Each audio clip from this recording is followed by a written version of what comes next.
Excuse me. Hello, class. Welcome to this chapter 10 lecture video.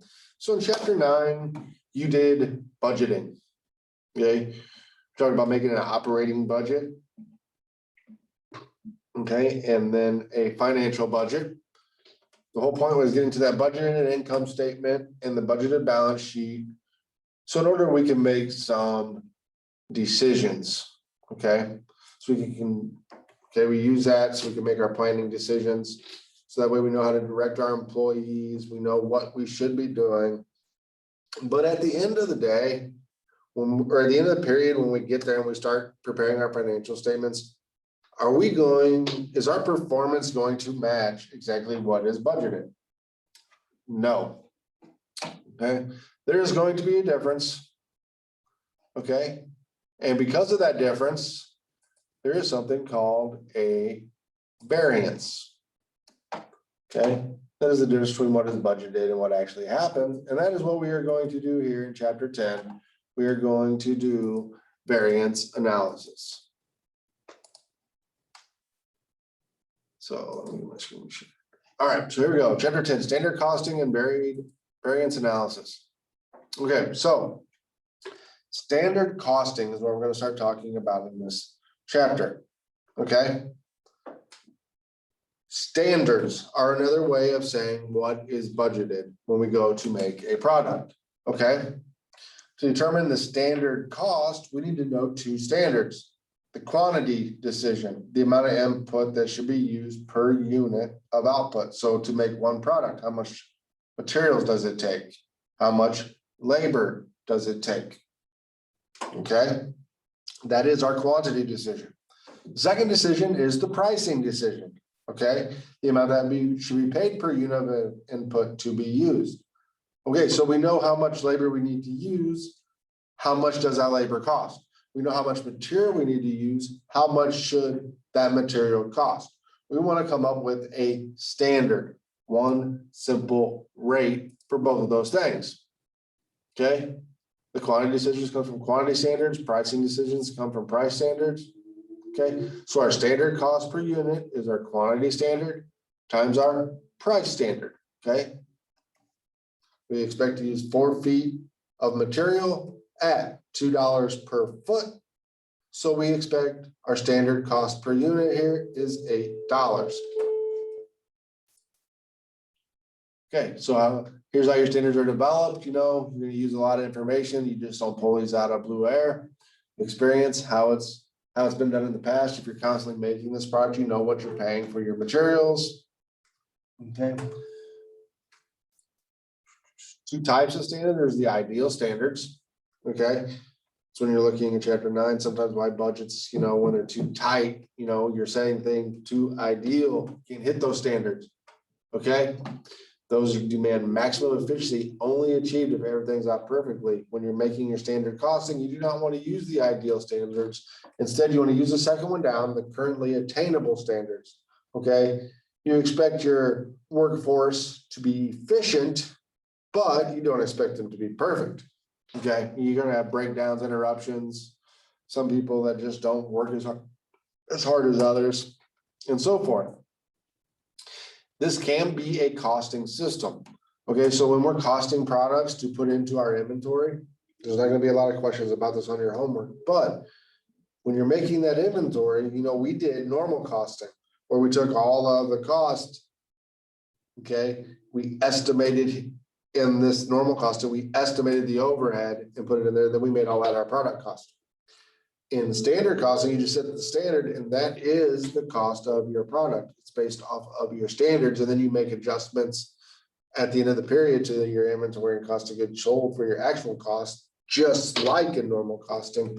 But it is a costing system where you can actually store your inventory at the standard costs. Okay, but what we're going to be using standard costing for is for this variance analysis for controlling cost and evaluating performance. Okay. So we are going to develop costs here for direct materials, direct labor, and for us, due to lack of time and having to get through everything here, we're going to skip the standard overhead costs, okay? So we are going to find, first thing we gotta do is we gotta find the standard cost per unit. We can get this information from a standard cost sheet, but remember, we're only gonna do direct materials, direct labor, and overhead. Okay, so from our standard cost sheet, and this is the first kind of problem you're gonna have to work on your homework. Okay, we gotta find out how much is allowable. Okay, how much materials are we allowed to use? How many hours are we allowed to use? This is what a manager is gonna wanna know. Okay, I expect to produce 50,000 units. So how long should that take me? Okay, how much material should I order? What is my standard? Okay, to find that, once you have developed your standard, okay, you're using that historical information, that engineering and all that. So you take your unit quantity standard, multiply by what you expect your actual output to be, or what your actual output was if you're doing a review like we are. Okay, you should have used 1,000 pounds, but you used 2,000 pounds. What's the deal? Okay, so this is your standard cost sheet here. See, without flipping forward, if you can figure out what they are producing in this problem, okay? So I have yellow corn. I'm gonna read it like this. Our stated usage, we are going to use 18 ounces of yellow corn. The standard price is 1 cent per ounce. Okay, so our standard cost to make one product for the corn is 18 cents. See our cooking oil, we should use 2 ounces per whatever we're making. Okay, per unit at 3 cents per ounce. First standard cost is 6 cents. You can see it's all the way down here. Reason I read the usage first is because the price is going to be per whatever the usage is. So a lime is 50 cents per ounce, but we're only using 0.04 ounces per unit. Comes in big when you're doing overhead, like down here. Variable overhead is allocated here at $4 per hour, but each unit only takes 0.02 hours to make. Okay, so it doesn't take very long to make a unit, does it? So some corn, cooking oil, salt, limes, and some bags. If you haven't guessed it yet, we were making corn chips. Yes, so remember, excuse me, hold on just a second.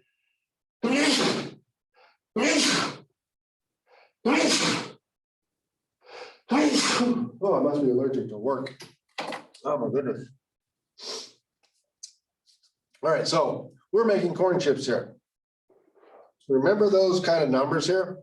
We're gonna have to flip back to it. Okay, remember what that slide was? Because even as we get deeper into this presentation, even near the end, we're gonna refer back to that standard costing sheet there. Okay, so assume that 100,000 packages of corn chips are to be produced during the first week of March. Recall that the unit quantity standard is 18 ounces of yellow corn, and the quantity standard for machine hours is 0.1 package produced. How much yellow corn and how many operators should be used for the actual output of 100,000 packages?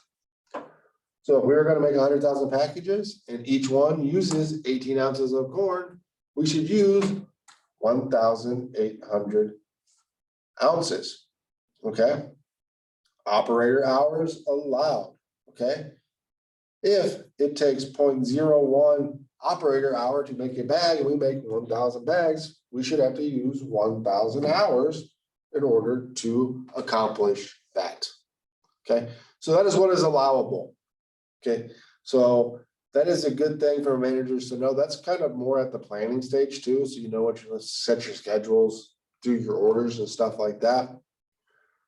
But it can give you a quick glimpse of your variances when we get going here. Okay, but here we're going to get into this variance analysis, kind of the heart of the chapter. So after you know what's allowed, we need to go out and figure out what did we actually do. Okay, so actual input makes sense. It's the actual price per unit multiplied by our actual quantity used. Okay, I give this our actual cost.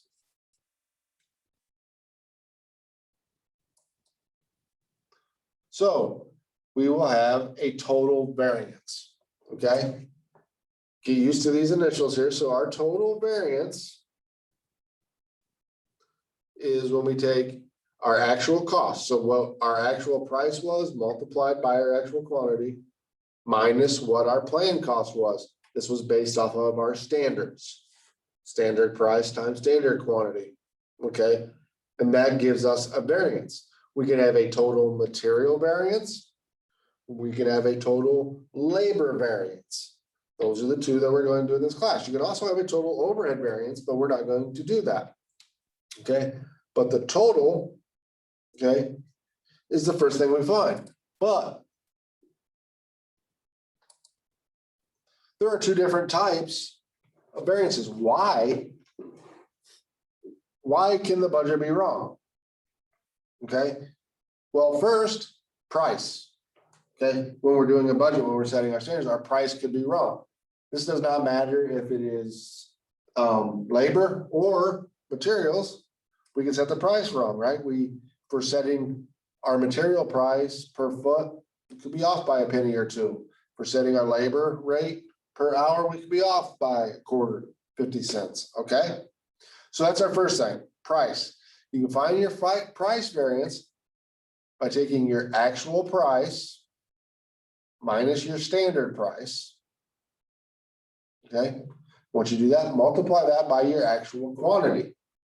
Okay, so what we're finding there is why did we pay the actual price minus the standard price? So if, say for labor, if we paid $10 an hour, the standard was $9, our labor is going to be higher than we budgeted. Why? So we take our actual price of 10 minus our standard price of 9. We paid an extra $1 per hour multiplied by how many hours we actually had. That is our price variance. Okay, next we have our efficiency variance. Okay, it is called a labor efficiency variance. They call it usage. You may also see the word material variance here. Okay, when we're talking about materials, we want to know how much materials did we use? Did we hit our standard? Did we use more materials or less materials than what we thought? That's usage. Efficiency, when it comes to labor, did we use more hours or less hours than we had planned? So we're finding this variance, that formula on your screen is correct. I am going to update the chapter 10 outline. I will not get it updated before my summer 2021 class. So if you're the very first ones to watch this video, your outline is going to be different. Mark out what I have on your outline and write this formula in there. Okay, so to find the usage variance, you take your actual quantity, so how much you actually used, minus your standard quantity, how much you thought you were going to use. Okay, and to make sure we're keeping it comparable, we are going to multiply that by the standard price, because when we set the budget, we use standard quantity and standard price. Right, so if we just want to find out materials, we need to use that same price, and it gives us a good idea of our materials. Okay. When you do your homework, it's going to ask you to do it both ways. Use the formulas and use the columnar approach, they call it. I always use the columnar approach. To me, it makes a lot more, it's visually appealing to me because I can just write it out in 3 columns. It doesn't have to be real big here. Right, so in my first column in my upper left, I have my actual cost. Okay, on my far right column, I have my standard cost. And in the middle, I have a little bit of hybrid. I pull in the actual quantity at standard prices. Okay, so then what I can do here is I can go across 1 minus 2.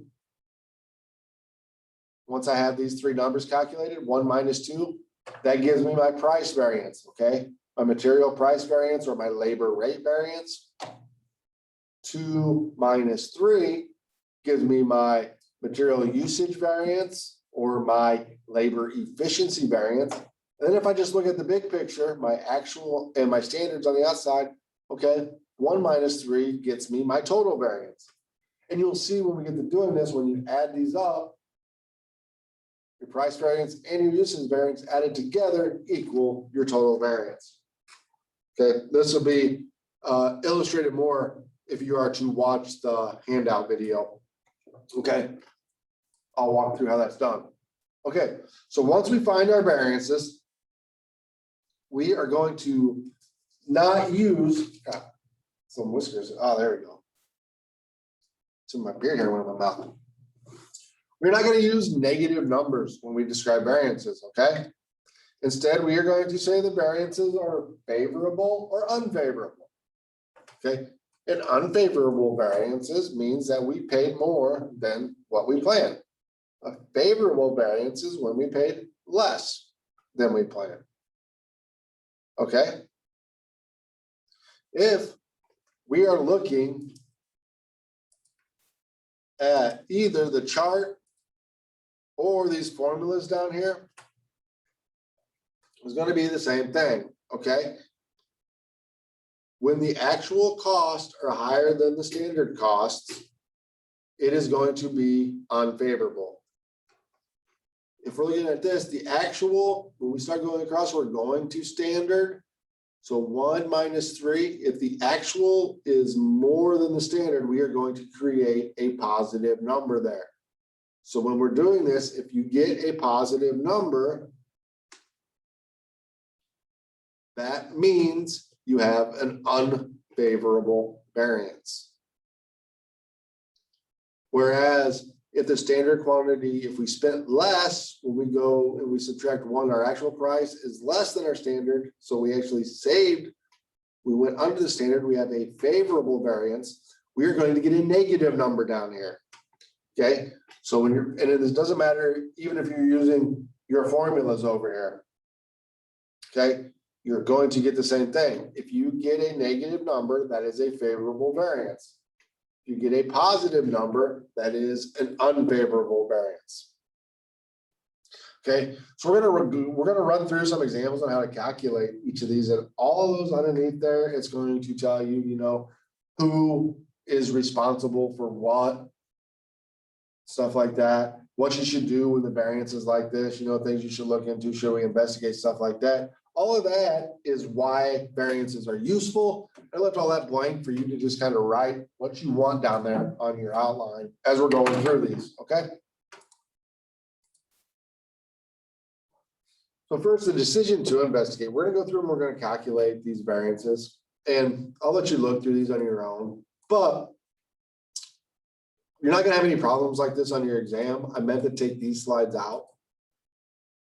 But you're only going to really investigate something if it is material. If you remember back to accounting 1, material is only as if it's going to affect your decision making. Okay. We're thinking about our corn chips here. We were supposed to use 18 ounces of corn, right? What if at the end of the period we went through, we saw how much corn was used, and they actually used 18.4 ounces of corn per bag. Okay. Is that material? Nah, not really, okay.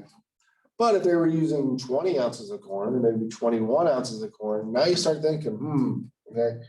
Now we're adding quite a bit, we're adding 3 or 4 cents per bag of cost here. I don't know, 88 cents a bag, that's, you know, about 4%. Okay, we can lower cost. Let's go investigate that. Let's find out, maybe one of our settings wrong is dropping too much corn, okay? So just investigate or based off your controls, what management says is important, you'll set those controls. Okay, so let's talk about now how to calculate.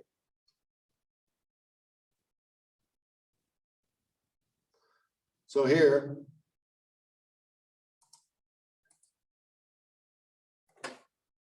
we're using exhibit 3. Okay, so we're still talking about corn.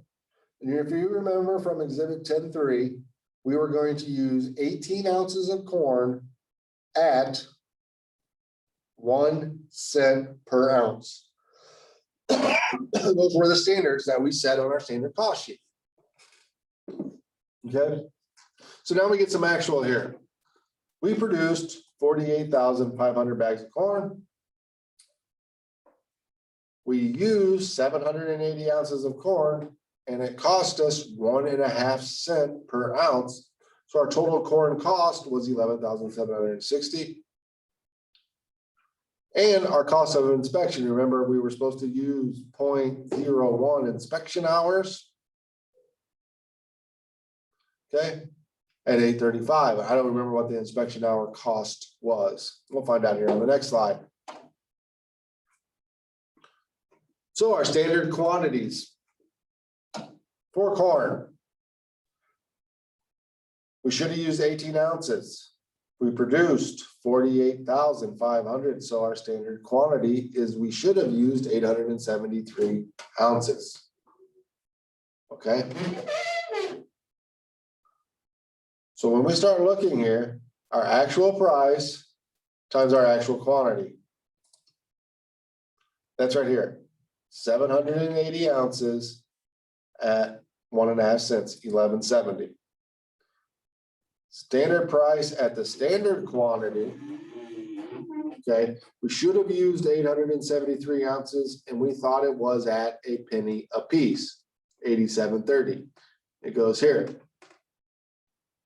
So our actual cost, 11,000 minus our budgeted cost. We actually spent 2,970 more than we thought. Positive number, unfavorable. All right, so why? Why? Okay, well, what did we see here? How much, our standard quantity was 873. Okay. What was our actual quantity? Actual quantity was 780 ounces. So we can tell already that we went over. Okay. We are over in our ounces. Okay. We are going to have an unfavorable materials variance, but now we can calculate the dollar amount. But we also have a price variance here, right? We expected a penny and it was 1.5 cents here. We are going to have an unfavorable price variance also. Okay, so we're going to have an unfavorable usage or material variance and an unfavorable price variance. And we can figure that out just by looking, kind of analyzing what happened here, that the actual cost was 780. And we actually are, I just said that completely wrong. We used 780 ounces when we thought we should have used 873.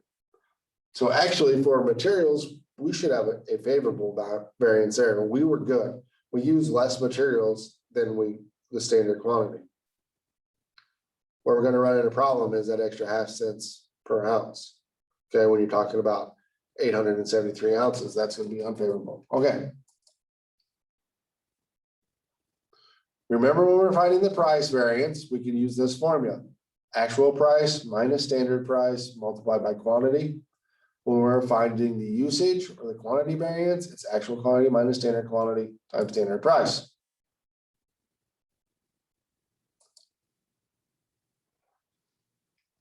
So there we are, price variance, our actual price, 1.5 cent minus 1 cent. So we paid 0.5 cent more, multiplied by our actual quantity of 780,000, we get a $3,900 unfavorable variance. Okay, positive number, unfavorable. Here, our actual quantity of 780 minus our standard quantity of 873. Okay, so we get negative 93,000 there. Okay, so we saved $93,000 and we used 93,000 materials, less of materials than we thought. So negative 93 times the penny is negative 930, but we do not list it as negative. We say it is a favorable 930 favorable. Okay, then if we were to add these together, okay, we could see the 39 and the 930 would get us back to our original 2970. So if you're doing it in the columnar approach, your actual price, actual quantity was 1170. Our standard price of the standard quantity was 87.30. Here, if I put the actual quantity of 780, multiply the standard price of a penny, 78,000, work across, my price variance is 39, my positive, 11 minus 78 positive makes it unfavorable. Here 78 minus 87 is a negative number, negative 930. And then comparing these 2970, and it's a double check here because if I took this 930 favorable away from this unfavorable, it'd be less unfavorable, right? It would come out to 2970. Just a way to check.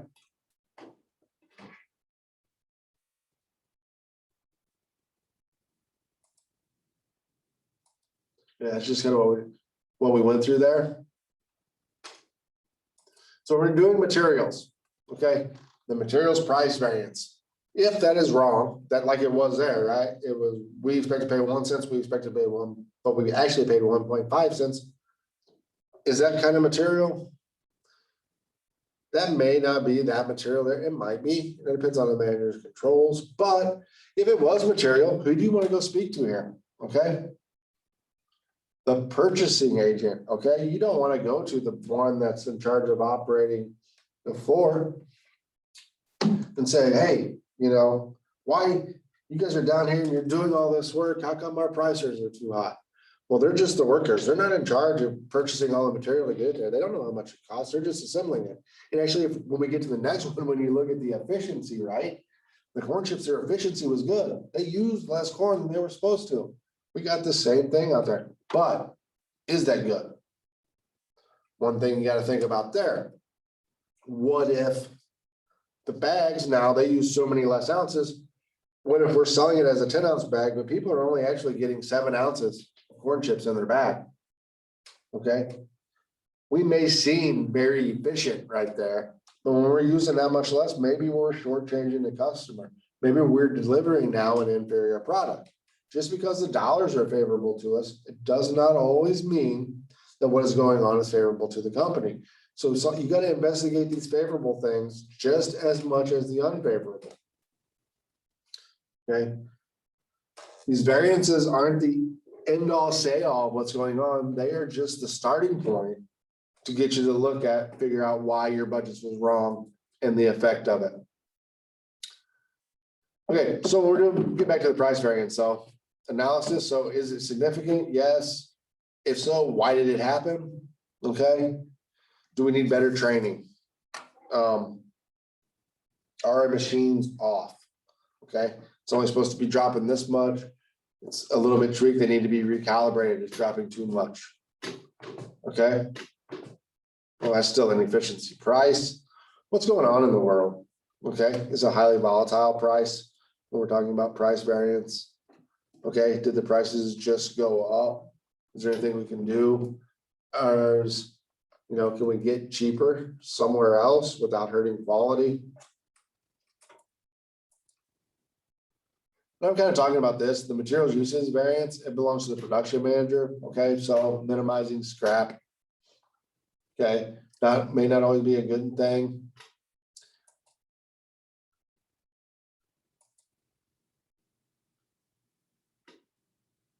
All right, so here's another example on how to calculate the total variance for labor. Okay. I don't remember what our labor rates were. It's going to tell us on the next slide. Okay, you can go back to look at the book on page 526. I need to make a note to myself. Future classes. So you guys are my first one with this book, and I'm making the video as I go.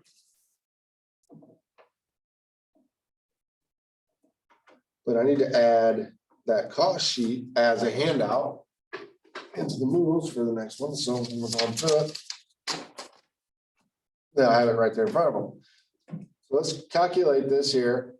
All right, our production was 48.5. Actual inspection of labor was 360 hours at $3,006 because of $8.35 an hour.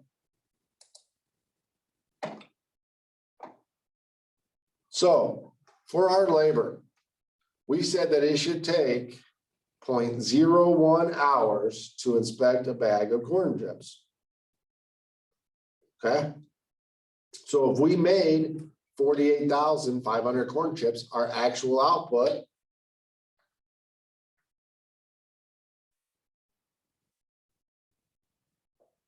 we should have used 485 hours.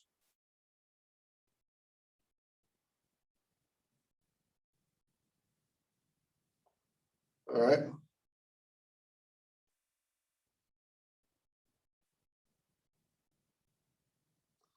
The 485 hours should have cost us $8 an hour. So we should have paid 3,880 out in wages. We actually paid 3,006. So we were under. So our actual cost of 3,006 minus the 3,880 gets us a negative 874. Actual less than standard. That is a favorable variance. Okay, so why do you think it's favorable? Okay, so our actual was 360 at 835. Our standard was 485. We only used 360, so we were very, very efficient. Okay. We paid 835. The labor we actually budgeted was 8, but hey, as efficient as they were, they deserve that extra 35 cents an hour. They could probably even get bumped up, a little bit more. Keep being that efficient. Maybe now I can pay you, 860, 870 an hour. Okay. That variance is so high. Good job with your labor efficiency. Okay, that's kind of how you can practically use that as a manager.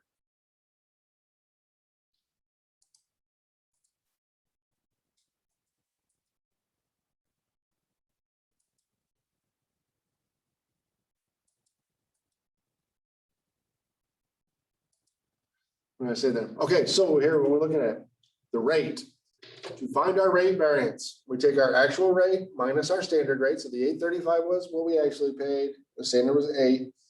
Okay, so we paid 35 cents more per hour times the 360 hours that were actually used. So 126 was unfavorable because of the rate. But when we look at the efficiency, how efficient was our labor? We take the actual hours used, okay, 360, minus how many we should have used, the standard 485 that we just calculated. Okay. They did the math there. You multiply it out by that standard rate and you see that comes out to a negative 1,000 or a favorable variance because of efficiency. We were $1,000 favorable. And when you put them together, the total variance was an $874 favorable variance. So your labor was really efficient in that regard. So yes, good variance, good year. Maybe think about giving those people a raise. We kind of already talked about this. Oh, no, we didn't. The labor rate variance, who's in charge of the labor rate variance? Okay. A lot of factors go in here. Could be the production manager. Okay.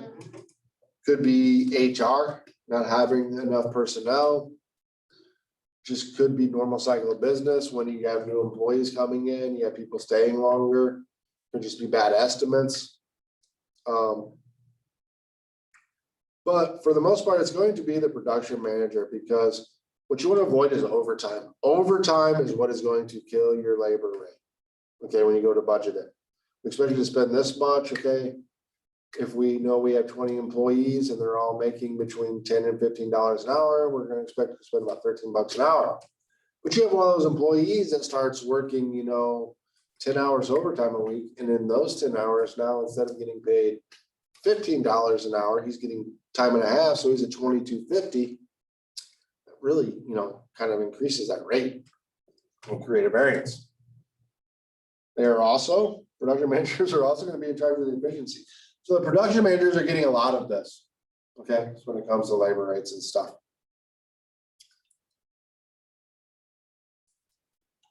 And that's it for our lecture video here. Okay. Be sure to tune in for the handout answer video, and it might help make that columnar sense make a little bit more sense. Best of luck to you. This ends this unit, and good luck on exam 3 coming up.